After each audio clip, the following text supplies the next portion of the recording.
Coming up on Carolina Week, an explosive device detonates on campus, and it takes the university more than 45 minutes to alert students. We'll find out why.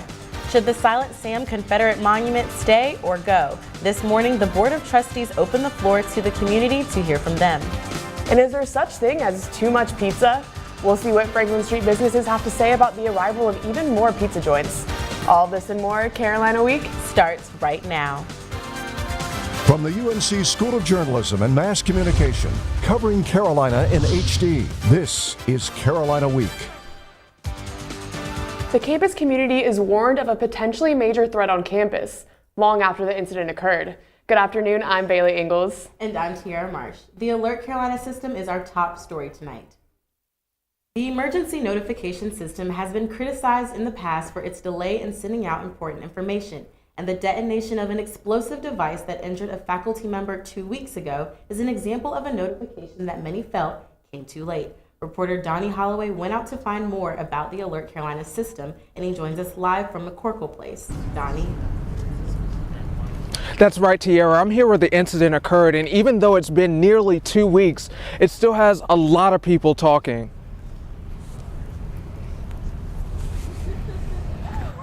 Following the recent detonation of an explosive device at the Davy Poplar Trio campus, many didn't receive an Alert Carolina message for 47 minutes. Aaron Reza is a senior at UNC. He says he's fed up with how long Alert Carolina takes. If this was a more serious emergency, like a tornado or even a zombie apocalypse, for instance, we might all be dead. But why does it take so long for messages to be sent out? Randy Young is Media Relations Manager for the UNC Department of Public Safety. He says making sure information is correct is part of the reason for the delay. Accuracy is a priority. We don't want to put out information that's inaccurate. Young says the university is working to address the concerns. Whenever we go into a situation or look at a response to a situation, we review our response and we look at ways to improve it. We reached out to Matthew Mawsey, Emergency Response Technology Manager for UNC, for insight about why people receive Alert Carolina messages at different times. He didn't get back to us. Here's one thing you might not know about. Downloading and using the free Carolina Go app can help you to receive emergency information before texts are sent out. As for Reza, he still feels disappointed. It's just disappointed to know that the university doesn't have the capability of alerting me at the moment of the incident occurs or shortly thereafter. And UNC has fielded complaints about the Alert Carolina system previously. You may remember in 2015 when 3 Muslim students were murdered, the university was heavily criticized for its response in sending out an Alert Carolina message. There was also that time when there was reports of a gunman in front of the ROTC building, reports that that person had a rifle, and the university was criticized for the amount of time it took for the Alert Carolina sirens to be sounded and for an Alert Carolina message to be sent out. Now, I'm told that part of the reason why it takes so long for these text messages to be sent out is that they're sent out in batches. In my talks with various people, I found out that the UNC School of Media and Journalism is actually working on implementing its own system that would allow it to send out messages over computer monitors and TV screens throughout the UNC School of Media and Journalism. So that's just one way that one department is seeking to address this concern. But of course, people will continue to feel very passionately about this topic as they wait for the university to make a faster response in the Alert Carolina process. Tiara. Donnie Holloway live from North Campus. Thanks, Donnie. A new Silent Sam controversy. Students are seeking answers as to why an undercover UNC police officer posed as one of their supporters. Dozens gathered outside of South Building yesterday demanding to know why the university placed the undercover officer at protests earlier this fall. The UNC police chief issued a statement saying that it was for the safety of students, but those at the rally say they saw it as an invasion. Protesters then marched to Silent Sam, where they continued to call for the removal of the statue. The Board of Governors is asking for input about the Silent Sam statue and its place on campus. Reporter Anne-Marie Haggerty was at their meeting this morning and joins us live from North Campus. Tiara, the meeting this morning was tense, and all because of this monument right behind me, Silent Sam. It's been at the center of debate for the past several months, but just hours ago at the Carolina Inn, the UNC Board of Trustees invited students, faculty, staff, community members to come together and voice their opinions about the monument. Today, the beautiful Carolina Inn Chancellor's Ballroom is filled with tension. We're here to listen to your remarks. The Board of Trustees called an open meeting for students, community members, faculty to come and speak out about Silent Sam. The pain of someone's oppression should have never been placed on a pedestal. They are silencing through their activism and violence their fellow students, their professors, and anyone else with whom they disagree. Words, these symbols mean more to this institution than I do. Once the tearing down starts, where does it end? An end. That's what both sides of the Silent Sam debate are hoping to find. The passion that was evident in this room today, I know had an impact. Yeah. It certainly did on me. Yeah. I don't really know what the next step will be. I'm still digesting some of the intensity of the comments right now. Board of Trustees members can petition the NC Historical Commission to remove the monument if they agree to do so. For now, if you want to do something, Chairman Haywood says to please send comments to www.bot.unc.edu/comments. They'll be reviewing those for the next couple of weeks before reconvening.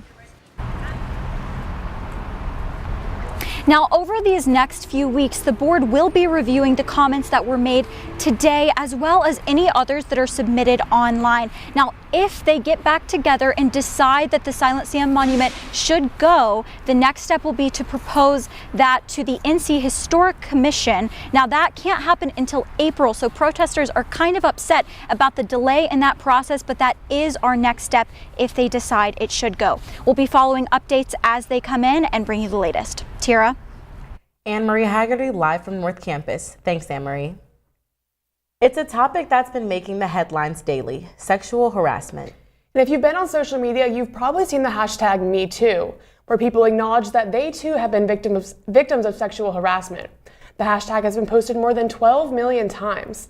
Reporter Samantha Schneider sat down with one woman who was one of those millions. Savannah Samuel is a UNC senior and spends a lot of her time here in the practice rooms at Hill Hall. She's a musician, a singer, a songwriter, but she also said, "Me too."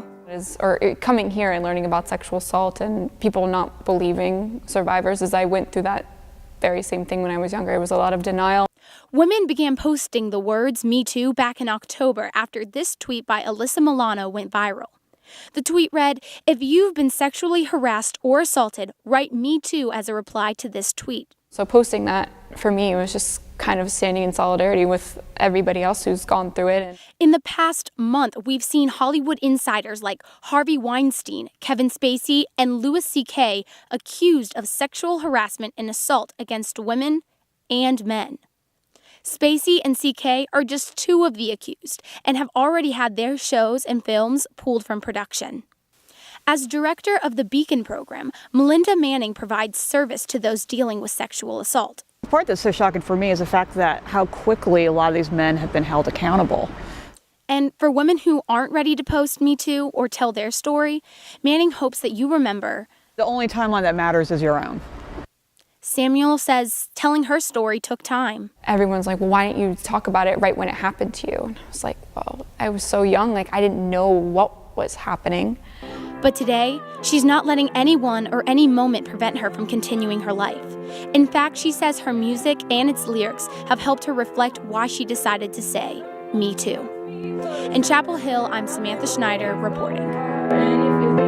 A local woman's social media post about sexual harassment has also sparked a viral response online. 30-year-old Raleigh attorney Catherine Lawson created the hashtag #MeAt14 in response to allegations that U.S. Senate candidate Roy Moore sexually assaulted young girls in the 1970s.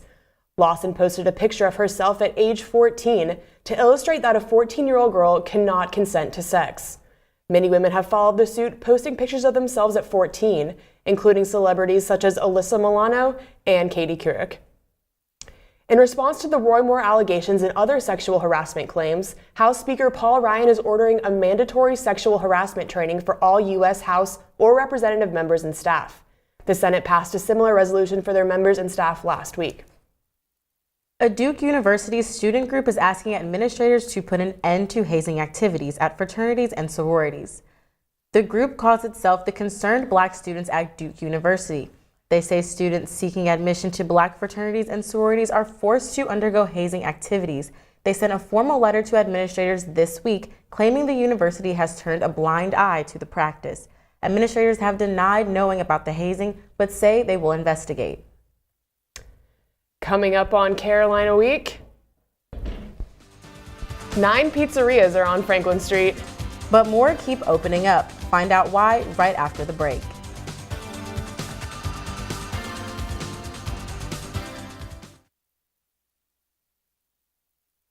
Change in diet, it can be reversed. I've tried exercising. It just makes me hungry for bacon. I love bacon too. And who really likes to exercise? Not me. Me neither. Nobody. So we're good? What? Oh, you still have prediabetes. Big time. I adopted Bento in 2010 from a shelter. As it turns out, we have very similar personalities. And this cat makes me make art because he's always motivating me to take pictures of him, to draw pictures of him. He just is motivating artistically. It's just that simple. Well, he's my best friend, but a lot of people know him as Keyboard Cat.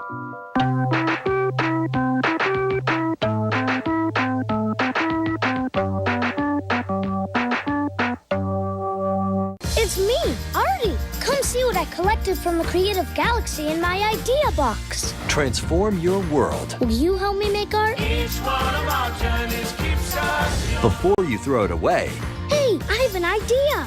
think outside the box. We'll never get older. Each one Go be amazing!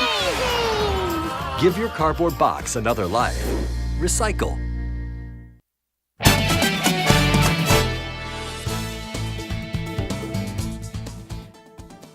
If you walk down Franklin Street, odds are you've seen lots of pizza restaurants. And believe it or not, there are even more getting ready to open. Reporter Jarrett Corder will tell us more about this trend. Most people would say there are plenty of places to eat on Franklin Street. We have 77 food establishments downtown, so that's everything from sit-down restaurants to be waited on, fine dining, fast casual, takeout. One common place, though, is pizza restaurants. At a lot of pizza places on Franklin Street. Once, the one across the street opens up, it'll be 8. This is a 3/4 of a mile strip of Franklin Street. On it, you have tons of pizza joints. Artisan Pizza Kitchen, Benny Capella's, Stonefire Pizza, I Love New York Pizza, Toppers, Mellow Mushroom, IP3, and plenty of delivery places. Not to mention the closed Old Chicago restaurant and 2 others that haven't opened yet. The most recent opening was Latza Stone-Fired Pizza, moving into a prime spot on Franklin Street. Latza's general manager says the restaurant is trying to appeal to many different segments of the community. Our daytime business is geared toward workers around the area. We go into our late night business and, we blast the music and we offer free bottles of water from midnight to 3 to the college kids. And the prime location, right by nearly 30,000 UNC students, is key for the success of pizza restaurants like Latza. I think being downtown, it's the heart of the entire community. It's where everyone comes. So the market shows right now that there's a demand, but the market will also show whether or not we want that kind of supply in a few years. All those pizza restaurants may not be here. And students have plenty of opinions about which slice is best. Benny's, because it's cheap. I like Latza because it's quick. Papa John's, because better ingredients make better pizza. The only way to find out which pizza is best is to start trying them all, and it looks like pizza lovers have quite the feast ahead of them. Traveling abroad can be fun, but getting your passport can definitely be a hassle. And that's why hundreds of people took advantage of the university's annual passport drive at the FedEx Global Center. The event allows the Carolina community members to obtain or renew passports. Officials from the U.S. Department of State were present to help hundreds of customers. UNC students are saying this is a much easier Well, process. especially at the Global Center, I know a lot of people are going abroad soon, and I know in my hometown it took like 45 minutes to get to the passport office, which was just terrible. So the fact that it's on campus and they have all the necessities that we need, it works out great. The passport drive is offered every fall, and the university offers funding for students getting their first passports. One of the most popular study abroad destinations for UNC students is Spain. But the political situation there has become tense as the northern region of Catalonia declared its independence in a controversial vote last month. Reporter Lydia Davis takes a look at the issue and what the turmoil could mean for UNC students. One northern region of Spain made an attempt to separate from the country just last month. Between the turmoil and what seemed to be an unfair voting process, Catalonia and the rest of the country is still divided on the issue. But Seville native and study abroad advisor for Spain, Abel Munoz Hermoso, says the dispute is more complex than it seems. Some Catalonians favoring independence, he says, feel as though their region is slighted. But then you have regions in the north, Catalonia, the Basque Country, that contribute more because that's where the interests and the companies are. So they feel that they pay more and they receive less, basically. Munoz says the region already holds a lot of autonomy. They've already achieved a lot of things that other regions don't have. You know, they have the language of instruction, for example, is Catalan, it's not Spanish. UNC senior Rizal Swick studied in Barcelona in the spring. She says Catalonian flags flew over many people's windows in protest, but that she felt safe. If I was there right now, I'd probably feel a little bit on edge just because of like the riots and stuff with the police, but like everybody who was like rooting for independence was very peaceful about it. They just put up their flag, they like do peaceful demonstrations. Munoz says the dispute shouldn't affect students wanting to study in Spain. I don't really think it's going to be affecting them at all, you know, in a way, because it's not against foreigners, it's against the governments. Munoz says the Catalonian pride isn't going anywhere, and that the students will get to see how the northern culture differs from the rest of Spain. In Chapel Hill, I'm Lydia Davis, reporting. For another revote on the independence issue set for December 21st. Will temperatures be cooling down just in time for Thanksgiving? Stay tuned for our weather forecast coming up.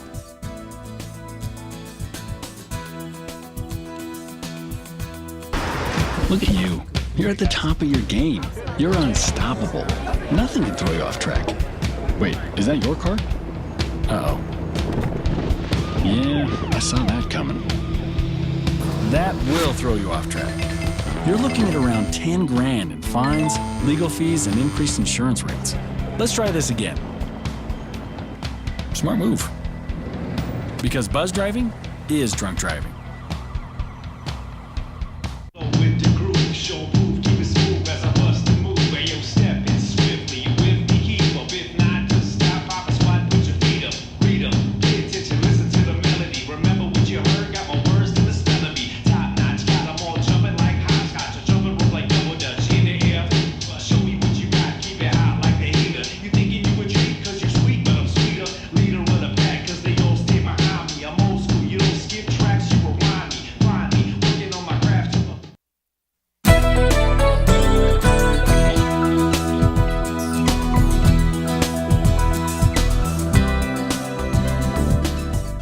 Hey, thanks for staying with us. I'm your meteorologist, Alex Comment, with your weather. Finally feeling a bit like fall. I don't know how excited you are about that, but I love the colder weather. And our next chances of rain coming up, which also have to do with a quick peek at our Thanksgiving forecast. Surface maps show right now high pressure over the southeast, and this is what we can thank for our beautiful Carolina blue skies. A little bit of rain behind that over the mountains, but this frontal boundary is going to pass through overnight. High pressure down to the south is going to keep that well to the north of us, and you can see that tomorrow that moves on out of our area out to sea and high pressure builds in, which is going to give us clear skies, cooler temperatures though for the next few days, at least up until the weekend when our next chance for clouds and a tiny percent of rain comes in, but the football game is looking good at the moment.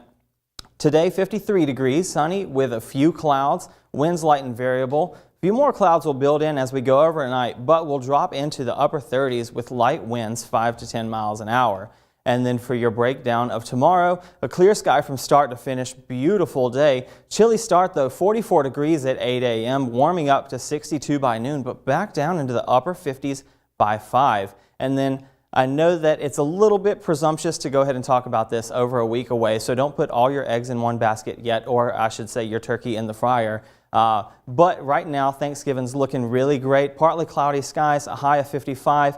And that's because early morning there is a chance of rain over North Carolina. This is 2 a.m. on Thanksgiving morning, but by 8 this moves to the east and it moves rather quickly, so it should be out of here shortly after that to bring us a nice day on Thanksgiving. But before that, let's bring it back to the weekend. Our football game kickoff, 48 degrees with partly cloudy skies, warming up to 62 by the kickoff.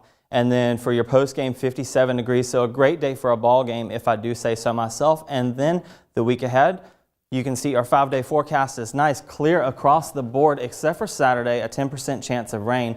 But 65 on Thursday, dropping a little chilly on Friday, down into the 50s, but no freeze in the forecast for now. But it's looking like a great week to come.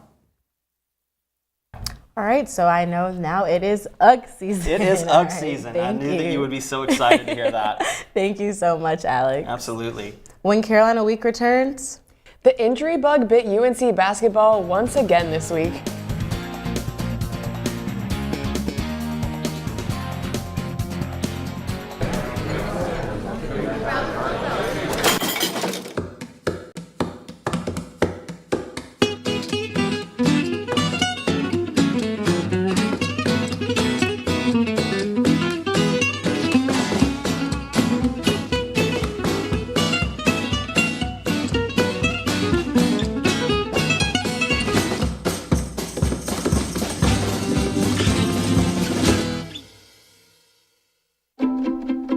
The color in my garden keeps the pink in my cheeks. I was very independent and thought I could take care of myself.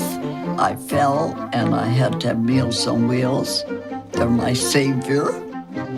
My name is Lola Silvestri. America, let's do lunch. Drop off a hot meal in your lunch break at americaletsdolunch.org. Open up your books to page 360. Did you just look at your phone while you was in class? You played yourself. Talking about inspirational quotes. You gotta believe in yourself. Don't ever play yourself. The key is to make it, so make it. Louise, can you give me an example of an inspirational quote? Don't play yourself. The key is to make it. And who said that? I did. Now that's a major key alert. Learn the real major keys to getting to college at getschool.com.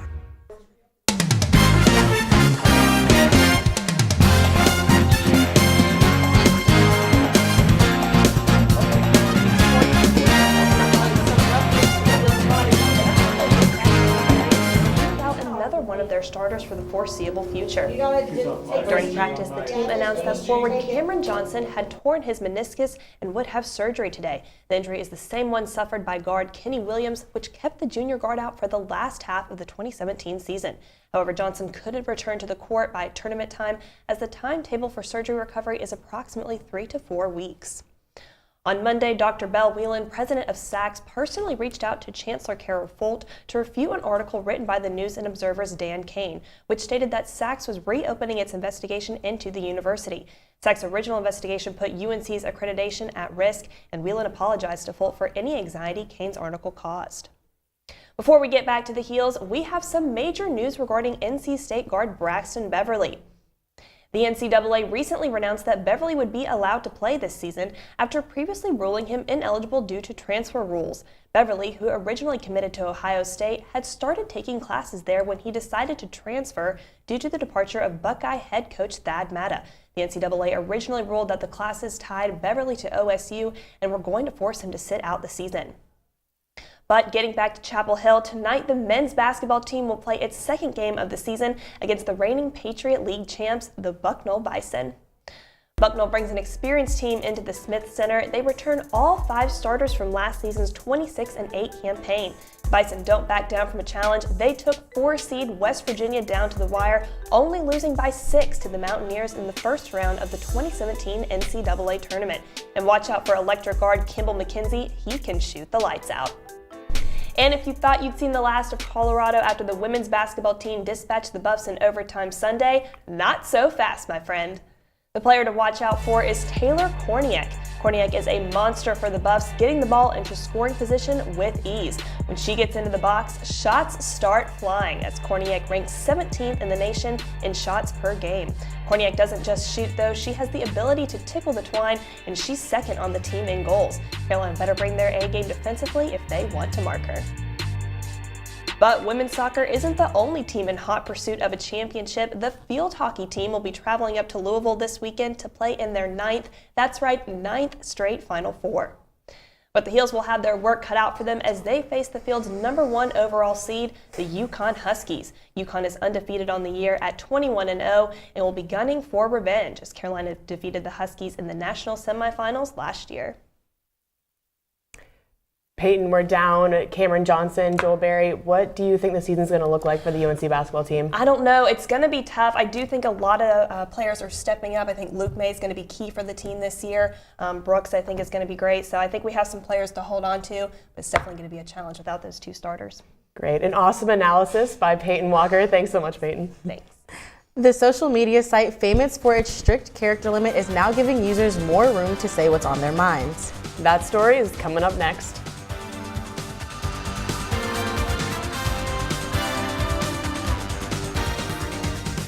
Once there was a boy who did the same thing again and again. One day, he was told he had autism. He got help and slowly learned how to live with it better. Early intervention can make a lifetime of difference. Learn the signs at autismspeaks.org.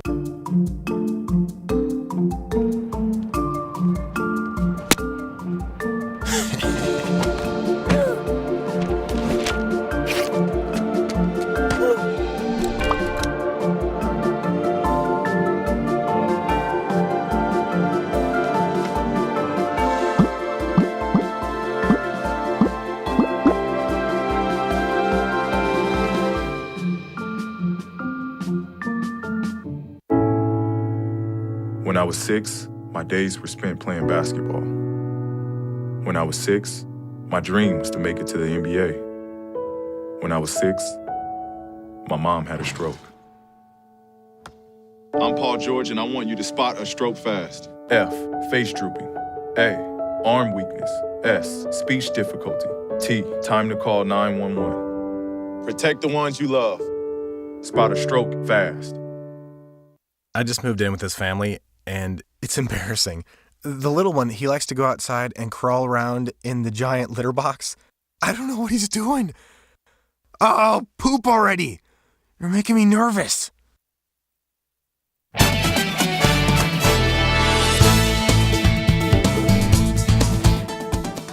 It's the social media platform of choice for everyone from celebrities to world leaders. We're talking about Twitter. Twitter decided to double their character limit last week. That gave reporter Hannah Lee enough time to find out how users have been adapting to that change. UNC student Aaron Epps enjoys Twitter's new changes. So I've used it to tweet out song lyrics or just like my favorite parts in movies. So I'm like a really big fan of Mean Girls. Tweets long enough for Gretchen Wiener's entire monologue. But it's also helped professionals whose job requires posting on Twitter. Just today, I went to write one of my normal tweets and realized I could put more details and I could actually finish what I wanted to write. So in that way, it's been really nice because now I can say it's not just an event, it's in Carroll Hall on this day at this time. According to Twitter's analytics, barely any user hits the character limit anymore. Before the change, 9% hit the limit. Now, only 1%. But under hashtag 280 character, there are still people who show their disapproval. That now people have another way to get on my nerves because some people got on my nerves with 140 characters. So I know that with 280, I mean, they're just dancing on my nerves. But Twitter says it believes the expanded character limit will make the social media platform more appealing to those who need just a little more space to express themselves. In Chapel Hill, I'm Hannah Lee reporting. Dancing on my nerves. Yeah, I feel like I'm maybe a talker, but I don't really think 240 or 280 is something I could personally do. I agree. 280 seems like way too much for me. The last time I tweeted novels was maybe in high school when I got really, really riled up about UNC basketball. When I was watching the Duke game last night, I knew my high school self would be tweeting hardcore about this game. Right. But that does it for this edition of Carolina Week. Thanks for watching. Good night.